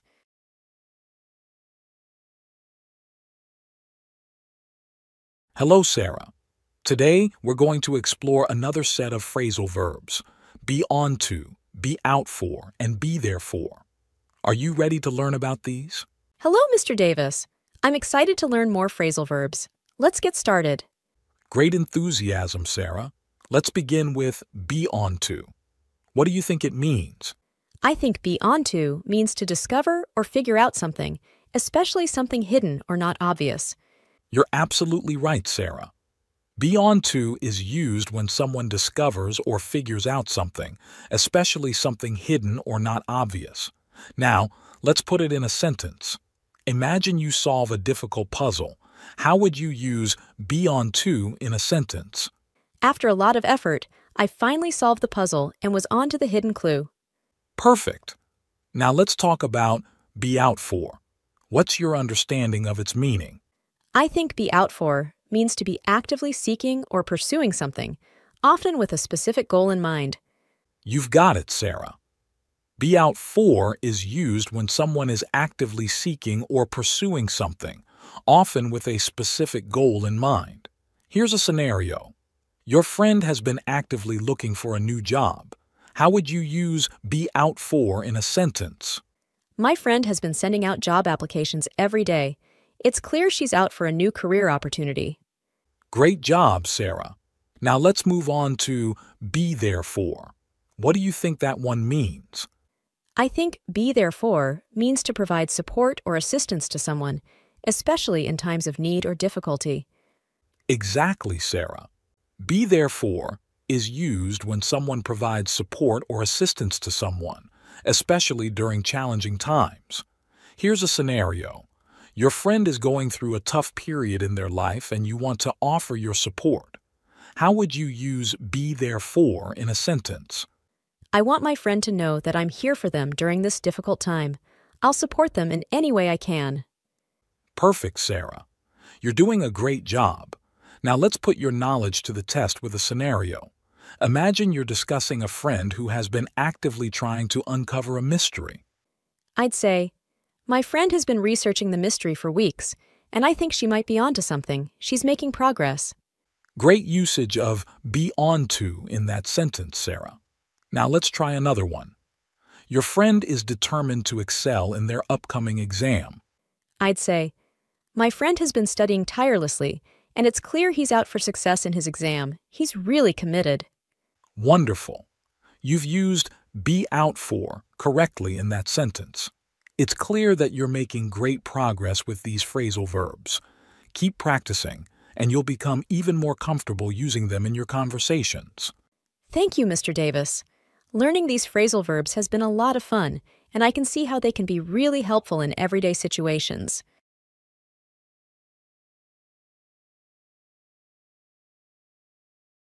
Hello, Sarah. Today, we're going to explore another set of phrasal verbs, be snowed under, be taken aback, and be taken with. Are you ready to learn about these? Hello, Mr. Davis. I'm excited to learn more phrasal verbs. Let's get started. Great enthusiasm, Sarah. Let's begin with be snowed under. What do you think it means? I think be snowed under means to be overwhelmed or very busy with a lot of work or tasks. You're absolutely right, Sarah. Be snowed under is used when someone is overwhelmed or very busy with a high volume of work or tasks. Now, let's put it in a sentence. Imagine you have so much homework that you can't find time for anything else. How would you use be snowed under in a sentence? I'm sorry, I can't go to the movie tonight. I'm absolutely snowed under with assignments and tests. Perfect. Now let's talk about be taken aback. What's your understanding of its meaning? I think be taken aback means to be surprised or shocked by something unexpected or surprising. You've got it, Sarah. Be taken aback is used when someone is surprised or shocked by something unexpected or surprising. Here's a scenario. You receive some surprising news that you didn't see coming. How would you use be taken aback in a sentence? I was completely taken aback when I heard the news about her sudden promotion. I had no idea she was being considered. Great job, Sarah. Now, let's move on to be taken with. What do you think that one means? I think be taken with means to be impressed or attracted to something or someone and to have a positive feeling about it. Exactly, Sarah. Be taken with is used when someone is impressed or attracted to something or someone and has a positive feeling about it. Here's a scenario. You visit a new art exhibition and find one painting particularly captivating. How would you use be taken with in a sentence? I was really taken with one of the paintings at the exhibition. It was so beautifully done. Perfect, Sarah. You're doing a great job. Now let's put your knowledge to the test with a scenario. Imagine you're discussing a friend who has a lot of work to do. I'd say, my friend is snowed under with assignments this week. It's been so busy for her. Great usage of be snowed under in that sentence, Sarah. Now let's try another one. You visit a new restaurant and are pleasantly surprised by the delicious food. I'd say, I was taken aback by how delicious the food was at the new restaurant. It exceeded my expectations. Wonderful. You've used be taken aback correctly in that sentence. It's clear that you're making great progress with these phrasal verbs. Keep practicing and you'll become even more comfortable using them in your conversations. Thank you, Mr. Davis. Learning these phrasal verbs has been a lot of fun, and I can see how they can be really helpful in everyday situations. Hello, Sarah. Today, we're going to explore another set of phrasal verbs: be up for, be up to, and be with. Are you ready to learn about these? Hello, Mr. Davis. I'm excited to learn more phrasal verbs. Let's get started. Great enthusiasm, Sarah. Let's begin with be up for. What do you think it means? I think be up for means to be willing or ready to do something, like being in the mood for an activity. You're absolutely right, Sarah. Be up for is used when someone is willing or ready to do something, often because they're in the mood for that activity. Now let's put it in a sentence. Imagine your friend suggests going for a hike, and you're in the mood for it. How would you use be up for in a sentence? I'm up for a hike this weekend. It sounds like a great idea, and I love spending time outdoors. Perfect. Now, let's talk about be up to. What's your understanding of its meaning? I think be up to means to be capable of doing something or to have the responsibility or choice to do it. You've got it, Sarah. Be up to is used when someone is capable of doing something or when they have the responsibility or choice to do it. Here's a scenario. Your friend asks if you want to join them in volunteering at a local shelter, and you're capable of doing so. How would you use be up to in a sentence? I'm up to volunteering at the shelter this weekend. I have some free time, and it's a great cause. Great job, Sarah. Now, let's move on to be with. What do you think that one means? I think be with means to agree or support someone's idea, opinion, or decision. Exactly, Sarah. Be with is used when someone agrees or supports someone's idea, opinion, or decision. Here's a scenario. Your friend wants to go to a specific restaurant for dinner, and you agree with their choice. How would you use be with in a sentence? I'm with you on the restaurant choice. It's one of my favorites, too. Perfect, Sarah. You're doing a great job. Now let's put your knowledge to the test with a scenario. Imagine your friend suggests going to an amusement park for a day of fun, and you're excited about the idea. I'd say, I'm definitely up for a day at the amusement park. It sounds like a fantastic way to have fun. Great usage of be up for in that sentence, Sarah. Now let's try another one. Your friend proposes a movie night, and you're in the mood for it. I'd say, I'm up for a movie night. I've been wanting to watch a good film for a while. Wonderful. You've used be up for correctly in that sentence. It's clear that you're making great progress with these phrasal verbs. Keep practicing, and you'll become even more comfortable using them in your conversations. Thank you, Mr. Davis. Learning these phrasal verbs has been a lot of fun, and I can see how they can be really helpful in everyday situations.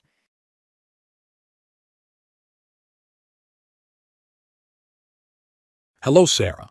Today we're going to explore another set of phrasal verbs: beat down, beat off, and beat out. Are you ready to learn about these? Hello, Mr. Davis. I'm excited to learn more phrasal verbs. Let's get started. Wonderful, Sarah. Let's begin with beat down. What do you think it means? I think beat down means to shine very strongly or intensely, like when the sun is extremely hot and bright. You're absolutely right, Sarah. Beat down is used when something shines very strongly or intensely, often referring to the sun's extreme heat and brightness. Now, let's put it in a sentence. Imagine you're outside on a scorching summer day. How would you use beat down in a sentence? The sun was beating down so intensely that we had to seek shade to avoid getting too hot. Perfect. Now let's talk about beat off. What's your understanding of its meaning? I think beat off means to defend or fight off something or someone, often when they're trying to harm or overpower you. You've got it, Sarah. Beat off is used when someone defends or fights off something or someone, often when they're trying to harm or overpower you. Here's a scenario. You encounter a swarm of mosquitoes while camping and try to keep them away. How would you use beat off in a sentence? I had to use my mosquito repellent and wave my arms to beat off the mosquitoes. They were relentless. Great job, Sarah. Now let's move on to beat out. What do you think that one means? I think beat out means to defeat someone or something in a competition, like winning against others in a contest or game. Exactly, Sarah. Beat out is used when someone defeats someone or something in a competition, often by winning against others in a contest or game. Here's a scenario. You participate in a baking competition and win the first prize. How would you use beat out in a sentence? I'm so excited that my chocolate cake beat out all the other delicious desserts and won the first prize. Perfect, Sarah. You're doing a great job. Now, let's put your knowledge to the test with a scenario. Imagine you're talking about a day at the beach, and you mention how strong the sun was. I'd say, the sun was beating down all day at the beach, and we had to apply sunscreen frequently to avoid getting sunburned. Great usage of beat down in that sentence, Sarah. Now let's try another one. You're sharing your experience of a friendly basketball game and your team won. I'd say, we had a fantastic basketball game, and our team managed to beat out the opposing team by a narrow margin. It was really exciting. Wonderful. You've used beat out correctly in that sentence. It's clear that you're making great progress with these phrasal verbs. Keep practicing, and you'll become even more comfortable using them in your conversations. Thank you, Mr. Davis. Learning these phrasal verbs has been a lot of fun, and I can see how they can be really helpful in everyday situations.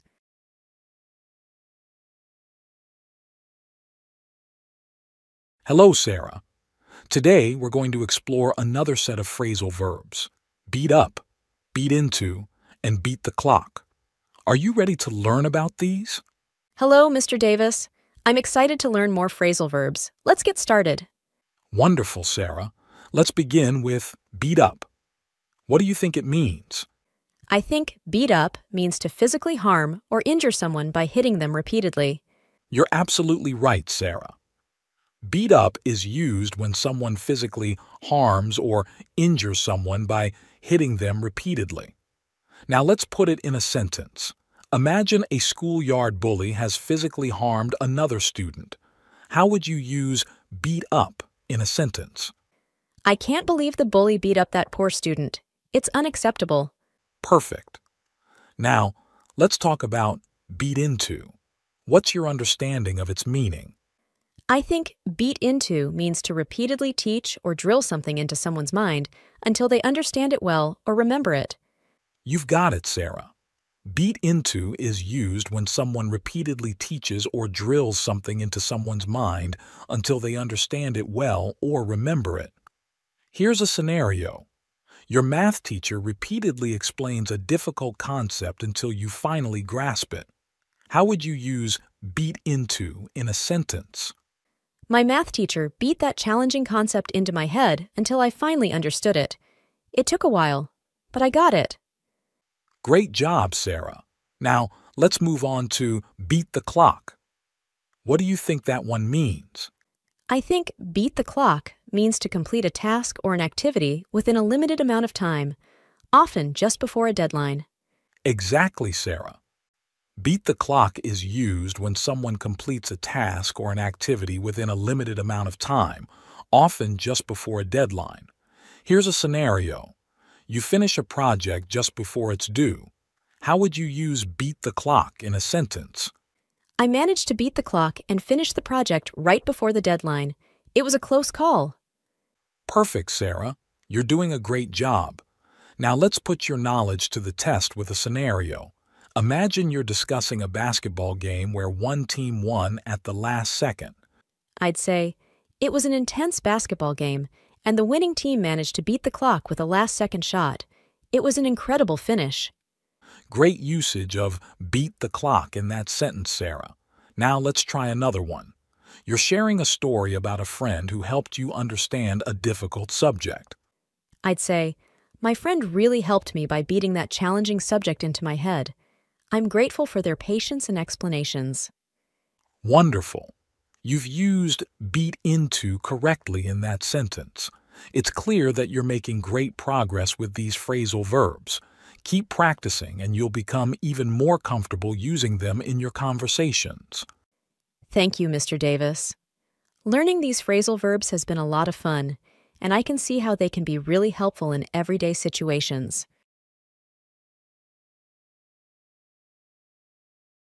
Hello, Sarah.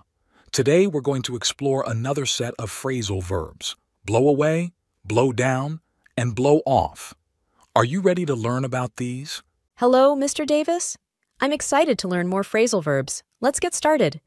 Great enthusiasm, Sarah. Let's begin with blow away. What do you think it means?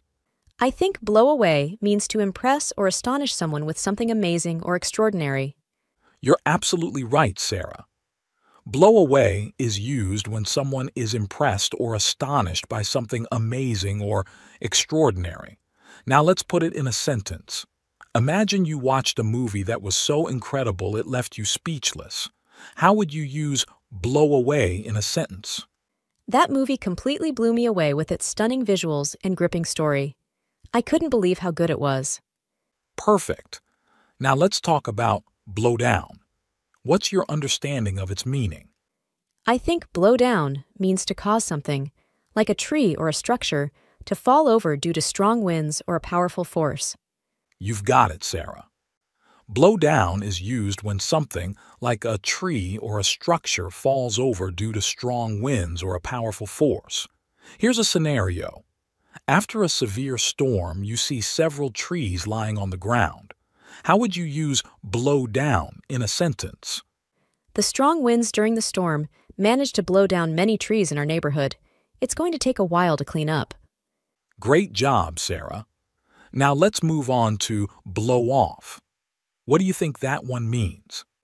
I think blow off means to neglect or ignore someone or something, often by failing to keep a promise or meet an obligation. Exactly, Sarah. Blow off is used when someone neglects or ignores someone or something, often by failing to keep a promise or meet an obligation. Here's a scenario.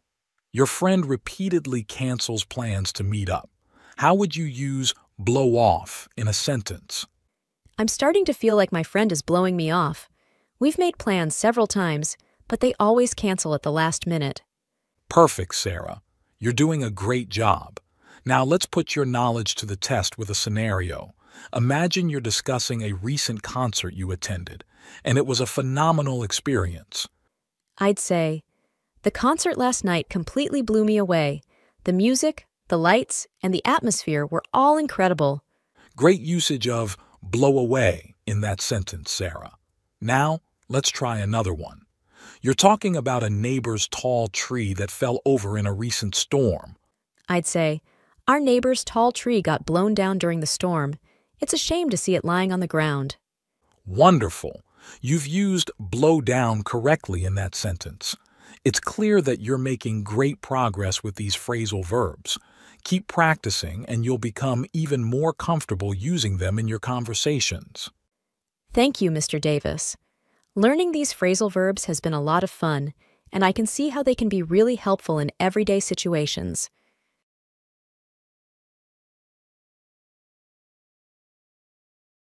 Hello, Sarah. Today we're going to explore another set of phrasal verbs: blow out, blow over, blow past, and blow up. Are you ready to learn about these? Hello, Mr. Davis. I'm excited to learn more phrasal verbs. Let's get started. Wonderful, Sarah. Let's begin with blow out. What do you think it means?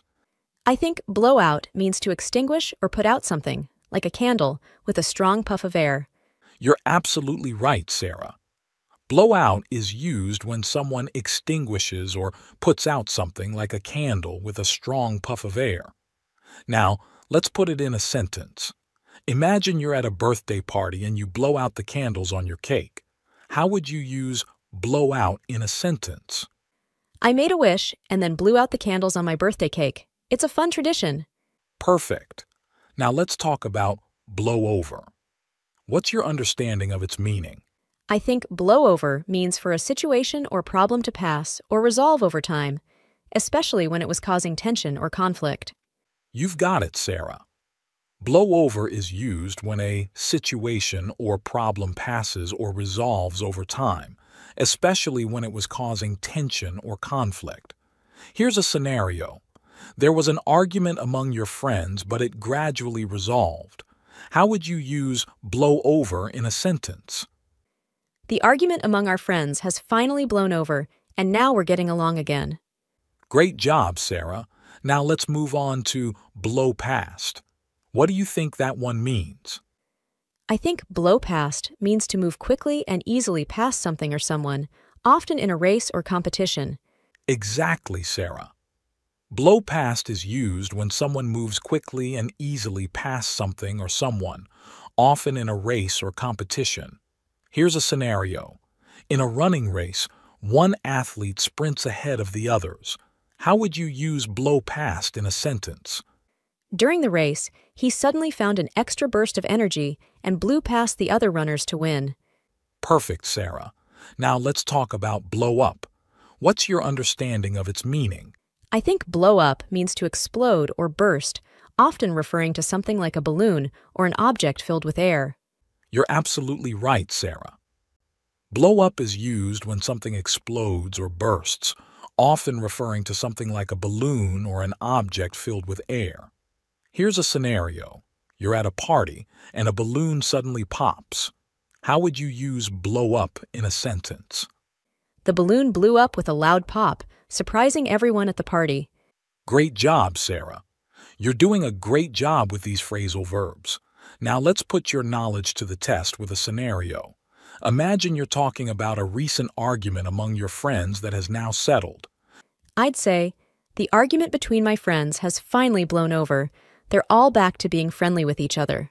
Great usage of blow over in that sentence, Sarah. Now let's try another one. You're describing a car race where one driver sped past the others. I'd say, in the final lap of the race, one driver suddenly blew past the competition with incredible speed and won the race. Wonderful. You've used blow past correctly in that sentence. It's clear that you're making great progress with these phrasal verbs. Keep practicing, and you'll become even more comfortable using them in your conversations. Thank you, Mr. Davis. Learning these phrasal verbs has been a lot of fun, and I can see how they can be really helpful in everyday situations.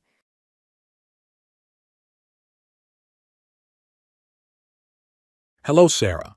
Today, we're going to explore another set of phrasal verbs: break away, break down, and break even. Are you ready to learn about these? Hello, Mr. Davis. I'm excited to learn more phrasal verbs. Let's get started. Wonderful, Sarah. Let's begin with break away. What do you think it means? I think break away means to escape or become separated from a group, organization, or situation. You're absolutely right, Sarah. Break away is used when someone escapes or becomes separated from a group, organization, or situation. Now, let's put it in a sentence. Imagine you have a friend who decides to leave a club they were a part of. How would you use break away in a sentence? My friend decided to break away from the club and start their own project. They felt it was time for a change. Perfect. Now let's talk about break down. What's your understanding of its meaning? I think break down means to stop working or functioning, often referring to a machine or a system. You've got it, Sarah. Break down is used when something stops working or functioning, often referring to a machine or a system. Here's a scenario. Your computer suddenly stops working in the middle of an important project. How would you use break down in a sentence? I was in the middle of my project when my computer broke down. and I had to call tech support for help. Great job, Sarah. Now, let's move on to break even. What do you think that one means? I think break even means to reach a point where the income or profit equals the expenses, so there's neither a gain nor a loss. Exactly, Sarah. Break even is used when income or profit equals expenses, resulting in neither a gain nor a loss. Here's a scenario. A friend opens a small business and after a year they cover all their costs but don't make extra money. How would you use break even in a sentence? After a year, my friend's small business finally managed to break even, so they're covering their costs, which is a good start. Perfect, Sarah. You're doing a great job. Now let's put your knowledge to the test with a scenario. Imagine you're discussing a situation where a friend decided to leave their job and start their own company. I'd say, my friend had a bold idea and decided to break away from their job to start their own company. It's a courageous move. Great usage of break away in that sentence, Sarah. Now, let's try another one. You're talking about your car that suddenly stopped working on your way to an important meeting. I'd say, my car broke down on the way to the meeting, and I had to call for a tow truck. It was a bit of a disaster. Wonderful. You've used break down correctly in that sentence. It's clear that you're making great progress with these phrasal verbs. Keep practicing, and you'll become even more comfortable using them in your conversations. Thank you, Mr. Davis. Learning these phrasal verbs has been a lot of fun, and I can see how they can be really helpful in everyday situations.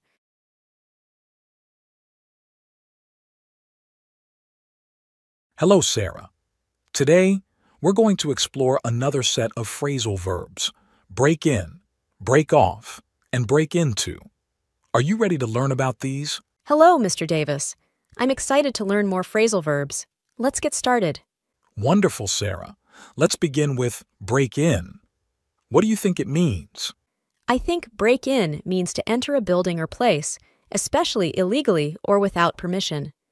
You're absolutely right, Sarah. Break in is used when someone enters a building or place, especially illegally or without permission. Now let's put it in a sentence. Imagine you read in the news that there was a burglary in your neighborhood. How would you use break in a sentence? I heard that there was a break-in at the store down the street last night. It's concerning. Perfect. Now let's talk about break off. What's your understanding of its meaning? I think break off means to separate or disconnect something, often by snapping or breaking it. You've got it, Sarah. Break off is used when someone separates or disconnects something, often by snapping or breaking it. Here's a scenario. You accidentally snap a pencil in half. How would you use break off in a sentence? I was trying to sharpen my pencil, but it broke off in my hand. I need a new one now. Great job, Sarah. Now let's move on to break into. What do you think that one means? I think break into means to enter a place or a system without permission or by force, often for criminal purposes. Exactly, Sarah. Break into is used when someone enters a place or a system without permission or by force, often for criminal purposes. Here's a scenario. Your neighbor's house was broken into and some valuable items were stolen. How would you use break into in a sentence? I can't believe someone had the audacity to break into my neighbor's house and steal their valuable belongings. It's really unfortunate. Perfect, Sarah. You're doing a great job. Now let's put your knowledge to the test with a scenario. Imagine you're discussing a recent incident where a house in your neighborhood was unlawfully entered. I'd say, there was a break-in at a house in our neighborhood last night. The police are investigating the situation. Great usage of break-in that sentence, Sarah. Now, let's try another one. You're talking about a situation where you accidentally snapped your favorite pen in half. I'd say, I was writing something, and I accidentally applied too much pressure and broke off the tip of my favorite pen. It's a shame. Wonderful. You've used break off correctly in that sentence. It's clear that you're making great progress with these phrasal verbs. Keep practicing, and you'll become even more comfortable using them in your conversations. Thank you, Mr. Davis. Learning these phrasal verbs has been a lot of fun, and I can see how they can be really helpful in everyday situations.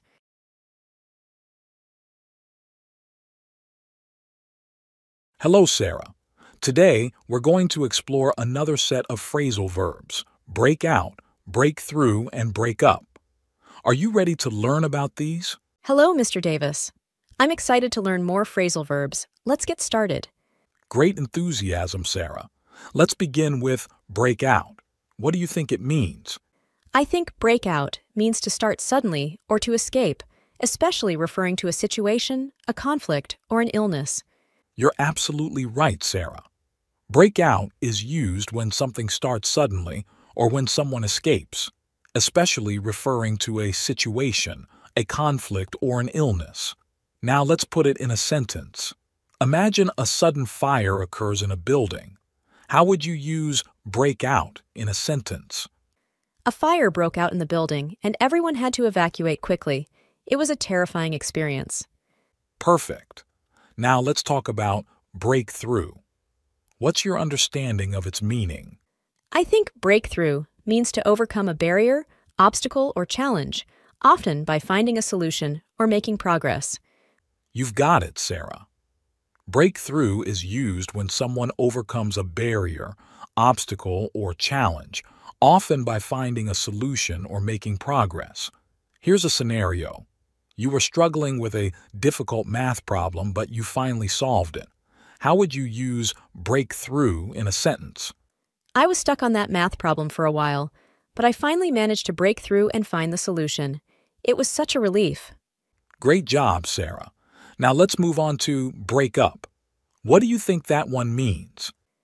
I think break up means to end a relationship or a group, often referring to romantic relationships or friendships. Exactly, Sarah. Break up is used when someone ends a relationship or a group, often referring to romantic relationships or friendships. Here's a scenario. Your friend tells you that they broke up with their partner. How would you use break up in a sentence? My friend decided to break up with their partner. They felt it was the right choice for both of them. Perfect, Sarah. You're doing a great job. Now let's put your knowledge to the test with a scenario. Imagine you're talking about a situation where a protest unexpectedly turned violent. I'd say, the protest started peacefully, but it quickly broke out into violence, and there were clashes with the police. Great usage of break out in that sentence, Sarah. Now let's try another one. You're discussing a recent achievement where you managed to overcome a challenging obstacle. I'd say, I worked hard and managed to break through the challenges to achieve my goal. It was a satisfying accomplishment. Wonderful. You've used break through correctly in that sentence. It's clear that you're making great progress with these phrasal verbs. Keep practicing and you'll become even more comfortable using them in your conversations. Thank you, Mr. Davis. Learning these phrasal verbs has been a lot of fun, and I can see how they can be really helpful in everyday situations.